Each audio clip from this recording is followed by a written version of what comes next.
کتنی تسکین وابستہ ہے تیرے نام کے ساتھ،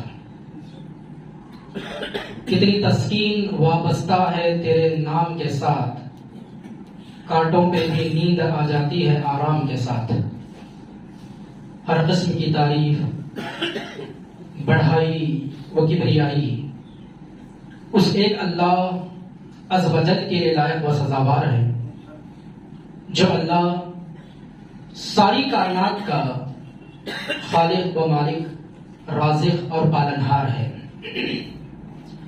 وہی اللہ سبحانہ و تعالی ہے جس نے ہمیں اس کائنات میں پیدا کیا، اور اس کائنات میں پیدا کرنے کے بعد اس کائنات کی سب سے بہتر مخلوق، اشرف المخلوقات میں سے ہم لوگوں کو بنایا۔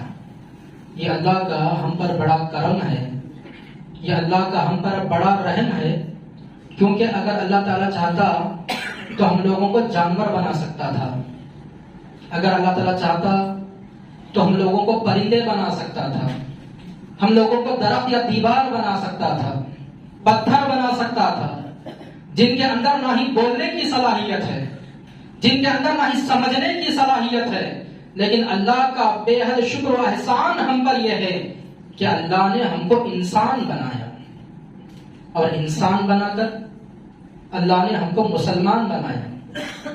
کیونکہ انسانوں میں بہت ساری قسم کے لوگ ہیں، انسان تو ہیں لیکن کوئی یہودی ہے، کوئی عیسائی ہے، کوئی ہندو ہے، کوئی اور کسی دیوی یا دیوتا کو ماننے والا ہے، لیکن اللہ نے انسان بنا کر مسلمان بنایا، اور پھر مسلمان بنا کر اللہ نے ایک ایسے مسلک کے ساتھ ہم لوگوں کو وابستہ کیا جو مسلک قرآن اور حدیث پر عمل کرنے والا ہے، جو مسلک قرآن اور حدیث کے سامنے اپنے سر کو جھکا دیتا ہے، جو اللہ اور اللہ کے رسول کی بات کو مانتا ہے۔ ایسے مسلک کے ساتھ مجھے اور آپ کو وابستہ کر دیا، کیونکہ مسلمانوں میں بھی کئی قسم کے لوگ ہیں، مسلمان تو ہیں لیکن بہت سارے لوگ مسلمان ہونے کے باوجود بھٹک چکے ہیں، گمراہ ہو چکے ہیں۔ اور وہی اللہ سبحانہ و تعالی جس نے اس کائنات میں اپنے بندوں کی رشد و ہدایت کے لیے انبیاء علیہ السلام کو بھیجا، لاکھوں کروڑوں درود و سلام تمام انبیاء علیہ السلام پر خصوصیت کے ساتھ میرے اور آپ کے آخری نبی سرور کونین تاجدار مدینہ احمد مجتبی محمد مصطفیٰ صلی اللہ علیہ وسلم پر درود و سلام اس نبی پر جس نبی نے ہمیں جینے کا طریقہ سکھایا، درود و سلام اس نبی پر جس نبی نے کیا صحیح ہے کیا غلط ہے ہم لوگوں کو بتایا، درود و سلام اس نبی پر جس نبی نے حلال کیا ہے اور حرام کیا ہے اس کو واضح کیا، درود و سلام اس نبی پر جس نبی نے کون سا راستہ جنت کی طرف لے کر جاتا ہے اور کون سا راستہ جہنم کی طرف لے کر جاتا ہے۔ ان تمام چیزوں کو اس پیارے نبی صلی اللہ علیہ وسلم نے ہمارے سامنے کھول کھول کر بیان کر دیا۔ اللہم صلی وسلم علی نبینا محمد۔ اس ناقص حمد و ثنا کے بعد حاضر جمعہ و پردہ نشین خواتین اسلام، آج اس جمعہ کے موقع پر جس موضوع کو لے کر آپ کے پیش نظر کھڑا ہوا ہوں وہ موضوع ہے قرآن اور ہم، یعنی جو اللہ کی کتاب ہے قرآن مجید، قرآن مجید اور آج کے اس زمانے میں، آج کے اس ماحول میں قرآن سے ہمارا کیا تعلق ہے، کیسا تعلق ہونا چاہیے تھا، کیسا کنیکشن اللہ کی اس کتاب کے ساتھ ہمارا ہونا چاہیے تھا، لیکن کیسا آج ہمارا تعلق اس کتاب کے ساتھ ہے۔ آئیے قرآن اور حدیث کے روشنی میں آج اس جمعہ کے موقع پر چند باتوں کو میں آپ کے سامنے پیش کرنے کی کوشش کروں گا، اور اللہ سے دعا کروں گا کہ اللہ تعالیٰ کہنے والے کو کہنے سے زیادہ اور سننے والوں کو سننے سے زیادہ عمل کرنے کی توفیق عنایت فرمائے، آمین یا رب العالمین۔ تو قرآن مجید کی اگر ہم بات کریں تو یہ وہ کتاب ہے جو دنیا کی سب سے سچی اور صحیح کتاب ہے۔ آسمانی جو 4 کتابیں نازل ہوئیں ان کتابوں میں سب سے آخر میں اللہ سبحانہ و تعالیٰ کی جانب سے نازل ہونے والی یہ کتاب قرآن پاک، قرآن مجید۔ جب اللہ تعالیٰ نے اس کتاب کو اتارنے کا ارادہ کیا تو اللہ تعالیٰ نے اس کتاب کی عظمت دیکھیے، اس کتاب کا مقام دیکھیے، فرشتوں کے سردار حضرت جبرائیل کو چنا گیا، اور جس زبان میں اللہ نے اس کتاب کو نازل کرنے کا ارادہ کیا، دنیا کی ساری زبانوں میں جو زبان سردار کی حیثیت رکھتی ہے، ایک کنگ کی حیثیت رکھتی ہے، عربی زبان کا انتخاب، عربی زبان کو چنا گیا۔ اور جس شہر میں، جس مقام میں اللہ تعالیٰ نے اس کتاب کو نازل کرنے کا ارادہ کیا، ساری دنیا کے شہروں میں سب سے عظیم شہر، سردار شہر جسے مکہ مکرمہ کہا جاتا ہے، اس شہر کو اللہ تعالیٰ نے چنا، اور اس شہر میں جس شخص پر یہ قرآن نازل کرنا تھا، اس شخص کا جو قبیلہ، جو خاندان تھا، مکہ کے سارے قبیلوں کا سردار قبیلہ قریش کو وہاں پر اللہ تعالیٰ نے چنا، اور قبیلہ قریش میں جو سب سے اعلیٰ مقام والی شخصیت رسول اکرم صلی اللہ علیہ وسلم کو، جو سارے انبیاء کے سردار ہیں، ویسی شخصیت کو اللہ تعالیٰ نے چنا، اور اس قرآن مجید کو اللہ تعالیٰ نے جبرائیل کے ذریعے مکہ مکرمہ میں آپ صلی اللہ علیہ وسلم پر نازل کیا۔ 23 ایئرز، 23 سال کی مدت میں یہ سارا قرآن لوح محفوظ سے پے در پے، وقتاً فوقتاً اللہ تعالیٰ نے نازل کرتا رہا۔ اب اس قرآن کو نازل کرنے کے بعد، اس کتاب کو نازل کرنے کے بعد، اللہ تعالیٰ نے قرآن مجید میں کئی جگہ اس قرآن کو پڑھنے کا حکم دیا، اس قرآن کو سمجھنے کا حکم دیا، اس قرآن پر عمل کرنے کا حکم دیا۔ پیارے نبی صلی اللہ علیہ وسلم نے اپنے احادیث مبارکہ میں اس کتاب کی عظمت کو بیان کیا، اس کتاب کی اہمیت کو بیان کیا، اس کتاب کی فضیلت کو بیان کیا، اور کہا کہ یہ وہ کتاب ہے جس میں انسان کا سارا دستور لکھا گیا ہے، کانسٹیٹیوشن جسے ہم کہتے ہیں، اصول و ضوابط جو زندگی گزارنے کے ہوتے ہیں، ایک مسلمان کی زندگی کے جو رولز ہوتے ہیں، ایک مومن کی زندگی کے جو رولز ہوتے ہیں، ایک مومن صبح کرے تو کیسا کرے، شام کرے تو کیسا کرے، رات کرے تو اس کی رات کیسے ہو، وہ معاملات کرے تو اس کے معاملات کیسے ہوں، وہ تجارت کرے تو کیسے تجارت کرے، وہ شادی کرے تو کیسے شادی کرے، وہ اپنے خاندان کے لوگوں کے ساتھ کیسے معاملات کرے، اپنے دوست و احباب کے ساتھ اس کے کیا معاملات ہونا چاہیے، یہ ساری چیزوں کو قرآن مجید میں اللہ تعالیٰ نے بیان کر دیا ہے۔ اب یہ ساری چیزیں کتاب میں ہونے کے باوجود ہمارا رویہ قرآن مجید کے ساتھ، ہمارا تعلق اللہ کی اس کتاب کے ساتھ بالکل سوتیلا پن ہم اس کتاب کے ساتھ کرتے ہیں۔ دل پر ہاتھ رکھ کر بتائیے، اللہ نے جس کتاب کو ہمارے لیے نازل کیا، آج اس کتاب کو دن میں کتنی مرتبہ ہم کھولتے ہیں، دن میں کتنی مرتبہ اس کتاب کو ہم پڑھنے کی کوشش کرتے ہیں، دن میں کتنے مرتبہ اس کتاب کو کھول کر اس پر عمل کرنے کی ہم فکر کرتے ہیں، جبکہ یہ کتاب عمل کے لیے نازل کی گئی، یہ کتاب جہنم سے ہمیں بچانے کے لیے نازل کی گئی، یہ کتاب ہمیں جنت میں لے جانے کے لیے نازل کی گئی، لیکن دنیا کی بڑی بڑی کتابیں تو ہم لوگ پڑھ لیتے ہیں، دنیا کی بڑی ڈگریاں، ہر کتاب کو پڑھنے کے پاس آج ہمارے پاس ٹائم ہے، لیکن افسوس اللہ کی کتاب کو پڑھنے کے پاس ہمارے پاس آج ٹائم نہیں ہے، جبکہ یہ کتاب کی عظمت، اس کی فضیلت، آئیے دیکھتے ہیں۔ مسلم شریف کی حدیث ہے، ابو امامہ باہلی رضی اللہ تعالیٰ عنہ سے اس کا راوی ہے،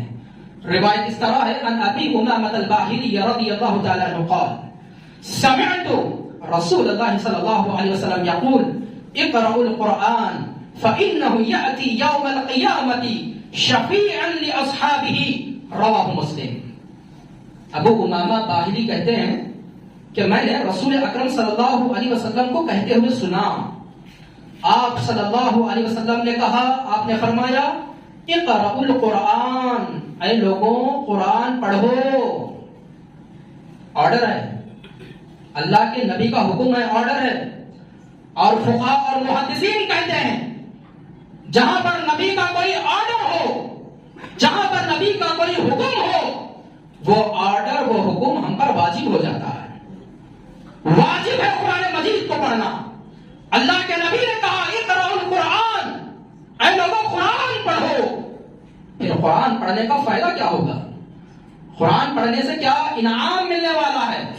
خود اللہ کے نبی نے حدیث میں کہا فَإِنَّهُ يَأْتِي يَوْمَ الْقِيَامَةِ شَفِيعًا لِأَصْحَابِهِ، بے شک یہ قرآن اپنے پڑھنے والے کے حق میں قیامت کے دن سفارش کرے گا. سفارش یعنی ریکویسٹ کرے گا. اور قیامت کے دن قرآن کا اللہ کی بارگاہ میں ریکویسٹ کرنا، سفارش کرنا، یہ کوئی معمولی بات نہیں ہے، بہت بڑی بات ہے، بہت بڑی بات ہے. کیوں؟ اس لیے کہ اگر ہم قرآن کا مطالعہ کرتے ہیں، احادیث کا ہم مطالعہ کرتے ہیں، تو قیامت کا جو منظر بیان کیا گیا ہے، قیامت کا دن وہ دن ہوگا بہت ہی ہیبت ناک دن، بہت ہی غضبناک دن. قیامت کا دن بہت ہی عذاب والا دن. قرآن کہتا ہے قیامت کے دن یہ بڑی بڑی عمارتوں کو، یہ بلڈنگوں کو، یہ پہاڑوں کو اللہ قیامت کے دن روئی کی طرح ہوا میں اڑائے گا. اور ہوا میں یہ بڑی بڑی عمارتیں اڑ کر ایک دوسرے سے ٹکرائیں گی، ایک دوسرے سے کریش ہو کر ریزہ ریزہ، آٹا آٹا، یہ بڑی بڑی عمارتیں، یہ بڑے بڑے پہاڑ وہاں پر ایک دوسرے سے ٹکرا کر آٹا آٹا ہو جائیں گے. اتنا ہی نہیں، قیامت کے دن کے بارے میں کہا گیا کہ سورج کو لوگوں کے سروں پر لا کر کھڑا کر دیا جائے گا. 1 میل کے فاصلے پر سورج لوگوں کے سروں پر لا کر کھڑا کر دیا جائے گا. سورج کی گرمی کی وجہ سے، سورج کی تپش کی وجہ سے لوگوں کے دماغ اس طرح کھول رہے ہوں گے جس طرح ہانڈی میں پانی، گرم گرم پانی کھٹکھٹاتا ہے، گرم گرم پانی کھولتا ہے. سورج کی گرمی سے کھوپڑی میں دماغ کھول رہا ہوگا، پسینے میں لوگ ڈوبے ہوئے ہوں گے. کسی کو ٹخنے تک پسینہ آیا ہوا ہوگا، کسی کو گھٹنے تک پسینہ آیا ہوا ہوگا، کسی کو کمر تک پسینہ آیا ہوا ہوگا، کسی کو حلق تک. اپنے اپنے اعمال کے حساب سے قیامت کے دن لوگ پسینے میں ڈوبے ہوئے ہوں گے. اتنا ہی نہیں، پیارے نبی نے کہا کہ قیامت کا دن وہ دن ہوگا اللہ تعالیٰ اس زمین کو جس طرح توے پر روٹی کو الٹ پلٹ کیا جاتا ہے، زمین کو اللہ تعالیٰ الٹ پلٹ کریں گے. جس زمین میں میں اور آپ بستے ہیں اس زمین کو اٹھا کر پٹک دیا جائے تو میرے اور آپ کی کیا حالت ہونے والی ہے. اتنا ہی نہیں، قرآن کی آیات اور اس کی تفسیر سے پتہ چلتا ہے کہ دنیا میں 75% پانی ہے اور 25% لینڈ ہے. زمین کم ہے، پانی زیادہ ہے. سمندروں کا پانی، دریاؤں کا پانی، بڑے بڑے سمندر، 75% جو پانی ہے، 25% لینڈ میں اللہ تعالیٰ زبردستی گھسا دے گا. کہیں پر سیلاب آتا ہے، 6 فٹ پانی، 9 فٹ پانی، 11 فٹ پانی، لوگ پریشان ہو جاتے ہیں. یہاں تو بڑے بڑے سمندروں کو 75% جو پانی ہے، اس پانی کو 25% اس دنیا کی زمین میں اللہ تعالیٰ گھسا دے گا. صرف داخل نہیں کرے گا بلکہ تفصیل سے پتا چلتا ہے کہ اللہ تعالیٰ سمندر کے پانی کو پیٹرول بنا دے گا. پیٹرول بنا کر سمندروں میں آگ لگا دی جائے گی. آگ لگا ہوا پانی اس زمین میں گھس جائے گا. اسی موقع پر قیامت کے دن سارے انبیاء اللہ کے غصے کو دیکھ کر، اللہ کے غضب کو دیکھ کر ڈر رہے ہوں گے. ربی سلم کہہ کر نبی لوگ، رسول لوگ اپنے جان کی امان اللہ کے پاس طلب کر رہے ہوں گے، اے اللہ مجھے بچا لے. قرآن کہتا ہے باپ بیٹے کو دیکھ کر بھاگے گا، بیٹا باپ کو دیکھ کر بھاگے گا، یہاں تک کہ ماں اپنے دودھ پینے والے بچے کو چھوڑ کر، اپنے نور نظر، اپنے لخت جگر، اپنی چھاتی سے لگا ہوئے بیٹے کو چھوڑ کر ماں اپنے بچے کو چھوڑ کر بھاگے گی. دوست کو چھوڑ کر بھاگے گا، بھائی کو چھوڑ کر بھاگے گا. یہ وہ قیامت کا منظر ہے. ایسے سخت دن میں اگر کوئی چیز ہمارے کام آنے والی ہے تو یہی وہ اللہ کی کتاب ہے، یہی وہ قرآن ہے جس کو ہم دنیا میں پڑھتے ہیں۔ یہ قرآن جو بھی لوگ دنیا میں اس کو پڑھا کرتے تھے، قیامت کے اس سخت دن میں اللہ کی بارگاہ میں سفارش کرے گا، ریکویسٹ کرے گا، اے اللہ یہ بندہ تیری اس کتاب کو دنیا میں پڑھتا تھا، تو قیامت کے سارے عذاب سے تو اس کو بچا لے، قیامت کی آگ سے تو اس کو بچا لے، اس دردناک گرمی سے تو اس کو بچا لے، ان سانپوں اور بچھوؤں سے تو اس کو بچا لے۔ قرآن وہاں پر ریکویسٹ کرے گا۔ اتنی بڑی فضیلت ہونے کے باوجود کیا آج ہم قرآن مجید کو کھول کر دیکھتے ہیں؟ کیا ہم قرآن کو پڑھتے ہیں؟ کیا روزانہ کم سے کم 1 گھنٹہ قرآن مجید کو کھول کر ہم ایک پارہ ہم پڑھنے کی کوشش کرتے ہیں؟ ہرگز نہیں۔ بہت افسوس ہوتا ہے، بہت افسوس ہوتا ہے، آج بہت سارے بزرگ لوگ 50 سال کے 60 سال کے قرآن مجید ان کو یاد تو دور کی بات، قرآن دیکھ کر پڑھنا نہیں آتا۔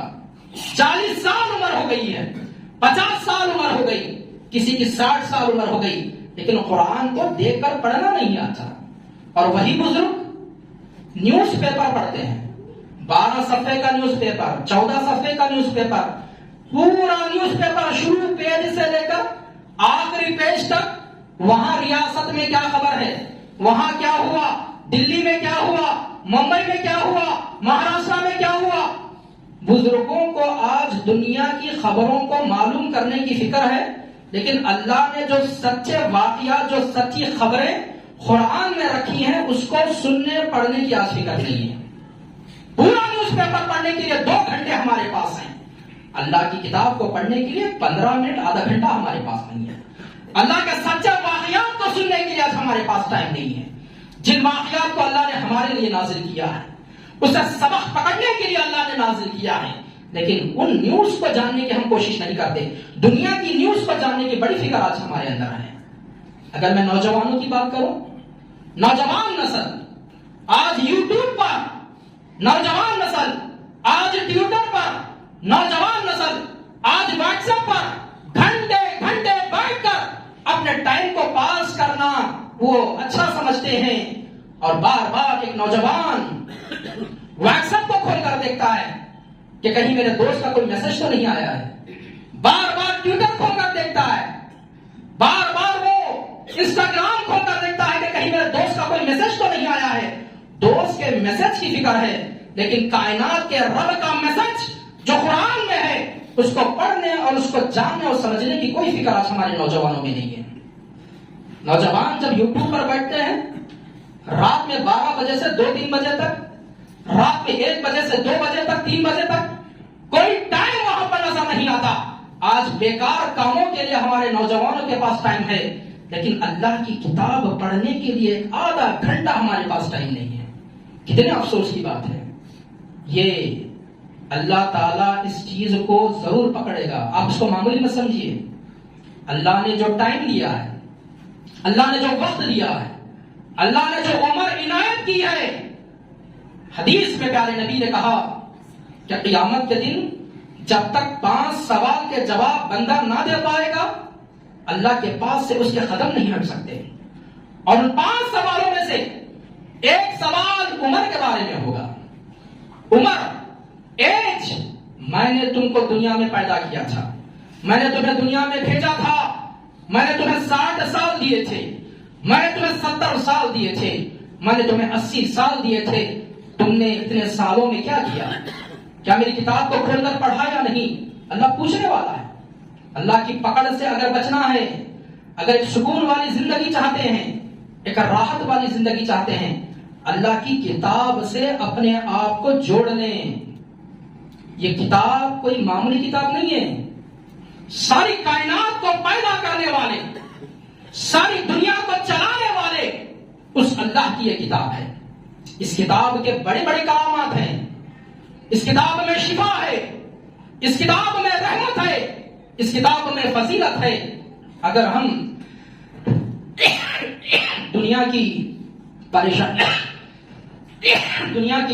سے بچنا چاہتے ہیں، دنیا کی مصیبتوں سے بچنا چاہتے ہیں، دنیا کے ٹینشن سے ہم بچنا چاہتے ہیں، اس کتاب سے اگر ہم اپنا تعلق جوڑ دیں گے، مضبوط کر دیں گے، تو دنیا کی ساری مشکلات ہمارے لیے آسان ہو جائیں گی۔ اس کی دلیل بخاری اور مسلم کی حدیث ہے، برا بن عازب رضی اللہ تعالیٰ عنہ حدیث کے راوی ہیں۔ برا بن عازب کہتے ہیں کہ ایک رات ایک صحابی اپنے گھر میں بیٹھ کر قرآن مجید کو پڑھ رہے تھے، قرآن کو پڑھ رہے تھے۔ بازو میں ایک جانور گھوڑا بندھا ہوا تھا، رسی سے بندھا ہوا ہے۔ یہ صحابی جیسے جیسے اللہ کی اس کتاب کو پڑھ رہے ہیں، قرآن کو پڑھ رہے ہیں، آسمان سے ایک ابر ان کے قریب ہوتا جا رہا ہے، ایک ابر کا ٹکڑا ان کے پاس نزدیک ہوتا جا رہا ہے، اور جو جانور بازو میں تھا، جو گھوڑا بازو میں تھا، وہ اس ابر کے ٹکڑے کو دیکھ کر بھٹکنے لگتا ہے، وہ بھڑکنے لگتا ہے، وہ ادھر ادھر دوڑنے کی کوشش کرتا ہے۔ صحابی نے جب دیکھا کہ جانور بھٹک رہا ہے، جانور بھاگنے کی کوشش کر رہا ہے، اوپر انہوں نے نظر اٹھائی تو ایک بادل کا ٹکڑا، ایک ابر کا ٹکڑا، ایک بہت ہی ٹھنڈا اور سکون والا ٹکڑا ان کے آگے بڑھ رہا ہے۔ پریشان ہو گئے، قرآن کی تلاوت کو بند کر دیا تو وہ ابر کا ٹکڑا بھی غائب ہو گیا، وہ ابر کا ٹکڑا غائب ہو گیا۔ پیارے نبی کے پاس صبح میں پہنچے، بارگاہ رسالت میں پہنچ کر اس صحابی نے اپنا رات کا واقعہ سنایا، اپنا رات کا واقعہ سنایا۔ اللہ کے نبی صلی اللہ علیہ وسلم نے اس واقعے کو سن کر کہا کہ یہ قرآن کے پڑھنے کی وجہ سے اللہ کی جانب سے سکینت تھی جو تم پر نازل ہو رہی تھی۔ اگر تم قرآن کو پڑھتے رہتے، اگر تم قرآن کو کنٹینیو کرتے تو یہ سکینت بھی تمہارے اوپر کنٹینیو رہتی۔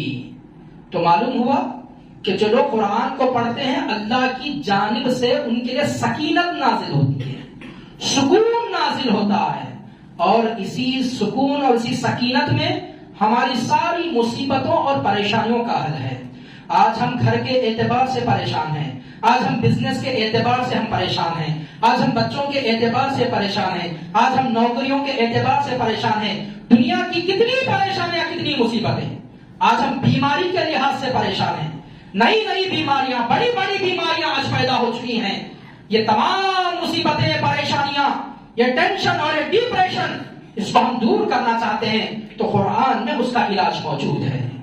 قرآن جس قدر ہم پڑھیں گے اتنا ہی دلوں کو سکون ملے گا۔ اللہ بذکر اللہ تطمئن القلوب، اللہ کہتے ہیں کہ اس قرآن کو پڑھنے سے، اللہ کا ذکر کرنے سے دلوں کو اطمینان ملتا ہے، دلوں کو سکون ملتا ہے۔ آج لوگ اپنی پریشانیوں کو دور کرنے کے لیے پیروں اور باباؤں کے پاس چلے جاتے ہیں، آج اپنی پریشانیوں کو دور کرنے کے لیے کالے دھاگے باندھ لیتے ہیں، کڑے پہن لیتے ہیں، اپنے پریشانیوں کو دور کرنے کے لیے غیروں کے مزاروں پر جا کر اپنے ماتھے کو ٹکاتے ہیں۔ جس طرح ادب و احترام کے ساتھ اللہ کے سامنے کھڑا ہونا ہے، غیر اللہ کے سامنے کھڑے ہوتے ہیں، جبکہ ان کی پریشانی وہاں پر دور نہیں ہوتی بلکہ ان کی پریشانی میں اور اضافہ ہوتا ہے۔ اگر دنیا میں کچھ پریشانی دور بھی ہو جائے لیکن اللہ اس کو معاف کرنے والا نہیں۔ یہ شرک عظیم ہے، یہ شرک ہے، یہ بڑا گناہ ہے۔ اللہ نے آسان سا فارمولا بتایا، اگر تم اپنی پریشانی کو دور کرنا چاہتے ہو تو اللہ کی کتاب سے اپنے آپ کو جوڑ لو، اللہ کی کتاب کو پڑھنا سیکھو، اللہ کی کتاب کو سنو۔ اس کتاب کو پڑھنا بھی فائدہ، اس کتاب کو سننا بھی فائدہ۔ اگر پڑھ نہیں سکتے، کوئی بہترین قاری ہے، کوئی بہترین حافظ صاحب ہیں، یا پھر ہمارے پاس موبائل موجود ہے، موبائل میں کسی بہترین قاری کا آڈیو لگا کر ہم قرآن مجید کو سنتے ہیں تو یہ سننا بھی فائدہ مند ہے، یہ سننا بھی باعث برکت ہے، یہ سننے سے بھی دلوں کو اطمینان ملتا ہے، اس کے سننے پر بھی اللہ اجر دیتا ہے۔ اور جہاں پر پڑھنے اور سننے کا حکم دیا گیا وہاں پر پڑھ کر سن کر عمل کرنے کا بھی حکم دیا گیا ہے۔ قرآن کو صرف طوطے کی طرح پڑھنا مطلوب نہیں ہے، قرآن کے معانی اور مطلب کو سمجھ کر اس پر عمل کرنے کے لیے کتاب نازل کی گئی ہے۔ بہت سارے لوگوں کو ہم دیکھتے ہیں، رمضان جب آتا ہے شبیرہ چلایا جاتا ہے، ایک رات میں قرآن کو ختم کیا جاتا ہے، قرآن کی توہین کی جاتی ہے، قرآن کی برکت اور عظمت کو نہ سمجھ کر لوگ اس کی بے حرمتی کرتے ہیں۔ قرآن عمل کرنے کی چیز ہے، قرآن عمل کرنے کی چیز ہے، قرآن گلے میں لٹکانے کی چیز نہیں ہے۔ بہت سے لوگ قرآن کو گلے میں لٹکا لیتے ہیں تعویذوں کے طور پر، بہت سے لوگ گھروں میں لٹکا دیتے ہیں، بہت سے لوگ دکانوں پر لٹکا دیتے ہیں اور سمجھتے ہیں کہ ہمارے گھر میں ہمارے دکان میں برکت آ جائے گی، نہیں، ہرگز نہیں۔ قرآن کو پڑھ کر اس پر عمل کر کر برکت حاصل کی جا سکتی ہے۔ جیسا کہ شہد کے بارے میں اللہ تعالیٰ نے قرآن میں کہا، کیا کہا؟ شہد کے بارے میں کہا کہ شہد میں شفا ہے۔ اب اگر کوئی شخص شہد کو کھائے یا پینے کے بغیر شہد کی شیشی کو گلے میں لٹکا لے، شہد کی بڑی بوتل کو اگر کسی دیوار یا دکان میں لٹکا لے، تو کیا وہ شہد اس کے لیے فائدہ دے گا؟ ہرگز نہیں۔ شہد کو کھا کر اور پی کر شہد سے شفا حاصل کی جا سکتی ہے، بالکل ویسے ہی قرآن کو پڑھ کر، قرآن پر عمل کر کر شفا اور برکت حاصل کی جا سکتی ہے۔ صرف قرآن کو لٹکانے سے اللہ برکت نازل نہیں کرے گا، مصیبتوں سے اللہ تعالیٰ نہیں بچائے گا۔ یہ وہ قرآن ہے، یہ وہ قرآن کی عظمت ہے جس کے ایک حرف کے پڑھنے پر 10 نیکیوں کا وعدہ کیا گیا ہے۔ کتنی بڑی بات، ایک حرف کے پڑھنے پر۔ اس کی دلیل ترمذی کی حدیث ہے، ابن مسعود رضی اللہ تعالیٰ عنہ حدیث کا راوی ہیں، قال رسول اللہ صلی اللہ علیہ وسلم من قرأ حرفا من کتاب اللہ فلہ حسنة والحسنة بعشر امثالها لا اقول الف لام میم حرف۔ اللہ کے نبی صلی اللہ علیہ وسلم نے فرمایا کہ جو بھی شخص قرآن مجید کا ایک حرف پڑھتا ہے تو اس کے لیے 10 نیکیاں ہیں، اور میں یہ نہیں کہتا الف لام میم ایک حرف ہے، بلکہ الف الگ حرف ہے، لام الگ حرف ہے اور میم الگ حرف ہے۔ اللہ کے نبی نے کہا، کیا مطلب؟ یعنی صرف اگر کوئی الف لام میم پڑھتا ہے تو 30 نیکیاں اس کو مل جائیں گی۔ الف لام میم ایک حرف نہیں ہے، 3 حرف ہیں، الف ایک، لام ایک، میم ایک۔ اگر کوئی صرف الحمد پڑھتا ہے، الحمد میں 5 حروف ہیں، 50 نیکیاں اس کے کھاتے میں آ جائیں گی، اس کے نام اعمال میں آ جائیں گی۔ اگر کوئی سورۃ فاتحہ پڑھتا ہے، اگر کوئی قل هو اللہ احد پڑھتا ہے، اگر کوئی سورہ ناس، سورہ فلق پڑھتا ہے، اگر کوئی سورہ بقرہ پڑھتا ہے، اگر کوئی آدھا پارہ پڑھتا ہے، اگر کوئی ایک پارہ پڑھتا ہے، ایک ایک حرف پر اس کے نام اعمال میں 10 نیکیاں لکھی جائیں گی۔ اور یہ نیکیاں معمولی چیز نہیں ہے، یہ آخرت کی کرنسی ہے، یہ دنیا کی کرنسی ہمارا روپیہ پیسہ ہے۔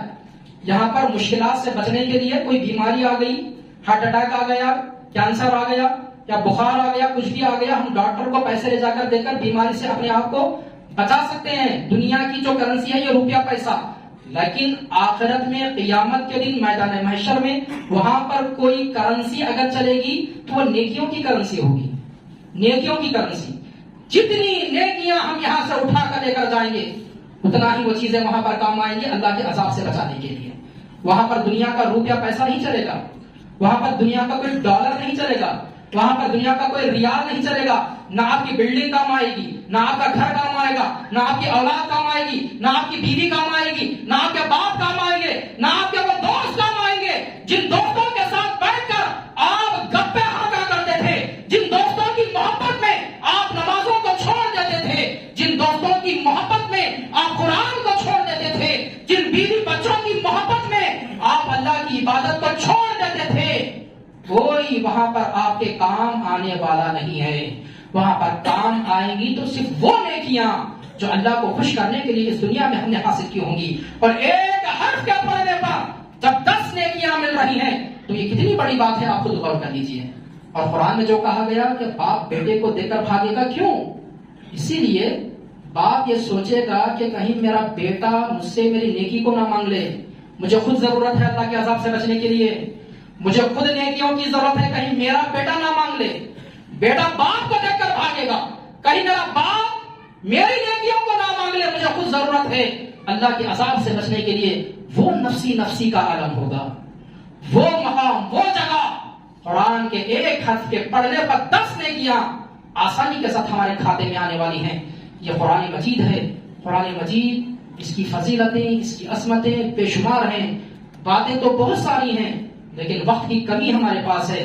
میں آخر میں بس اپنے اس بیان کا نچوڑ اور خلاصہ یہ بیان کروں گا کہ یہ قرآن وہ کتاب ہے جو لوگوں کو شرک سے نکال کر توحید کی طرف لاتا ہے۔ قرآن وہ کتاب ہے جو لوگوں کو گمراہی سے نکال کر ہدایت کی طرف لاتا ہے۔ جو عمر قرآن کو پڑھنے سے پہلے نبی کی گردن کو اڑانے کے لیے نکلے تھے، قرآن کو پڑھنے کے بعد نبی کے لیے اپنی گردن کو کٹانے کے لیے تیار ہو جاتے ہیں۔ یہ وہ قرآن ہے۔ جو عمر قرآن کو پڑھنے سے پہلے پتھر دل تھے، قرآن کو پڑھنے کے بعد ان کا دل موم جیسا ہو جاتا ہے. یہ وہ قرآن ہے، یہ وہ قرآن ہے جو ہمیں جنت میں لے کر جائے گا، جہنم کی آگ سے بچائے گا. اس قرآن کے ساتھ اپنے آپ کو جوڑنا چاہیے.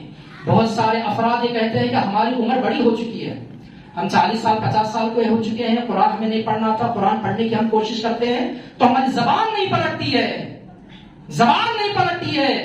دنیا کی ساری چیزیں سیکھنے کے لیے زبان پلٹتی ہے، یہاں پر زبان نہیں پلٹتی ہے. صحابہ کو دیکھ لیجئے، صحابہ کو دیکھ لیجئے. صحابہ کوئی 50 سال کی عمر میں اسلام قبول کر رہے ہیں، غیر مسلم تھے.